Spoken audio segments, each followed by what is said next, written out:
प्रत्येकाचं स्वप्न असतं आपलं स्वतःचं हक्काचं घर, पण वाढत्या घरांच्या किमतींमुळे ते स्वप्न अनेकांसाठी दूर जात होतं. आता मात्र राज्य सरकारने एक अतिशय मोठा आणि महत्त्वाचा निर्णय घेतला. नवी मुंबईमधील बेलापूर मतदारसंघातील झोपडपट्टी पुनर्वसन योजनेला हिरवा कंदील मिळणार आहे.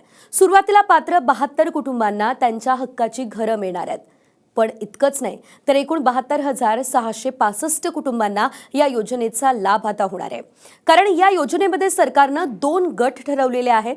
ज्या झोपडीधारकांचे पुरावे सन 2000 पूर्वीचे आहेत त्या कुटुंबांना ही घरं पूर्णतः मोफत मिळणार आहे. तर 2000 ते 2011 दरम्यानचे पात्र कुटुंब फक्त 2.5 लाख रुपयांमध्ये हे घर घेऊ शकणार आहे. या प्रकल्पाचा आढावा गृहनिर्माण राज्यमंत्री पंकज भोयर यांनी घेतलेला आहे. मिळालेल्या माहितीनुसार तुर्भेमधील शिवाजीनगर भागामध्ये जीबीआर प्रक्रिया आधीच सुरू करण्यात आलेली आहे आणि ही प्रक्रिया आता प्रगत टप्प्यावरही पोहोचलेली आहे. सध्या सर्व पात्र लाभार्थ्यांचे बायोमेट्रिक आणि डीएसआर प्रक्रिया सुरू आहे. नवी मुंबईमधील हजारो कुटुंबांच्या आयुष्यात आता अच्छे दिन येणार आहे. लवकरच नागरिकांसाठी मार्गदर्शन मेळावा देखील या संदर्भातला आयोजित केला जाणार आहे आणि या निर्णयाचा सर्वाधिक फायदा तुर्भे, नेरूळ आणि बेलापूर परिसरातील नागरिकांना होणार आहे.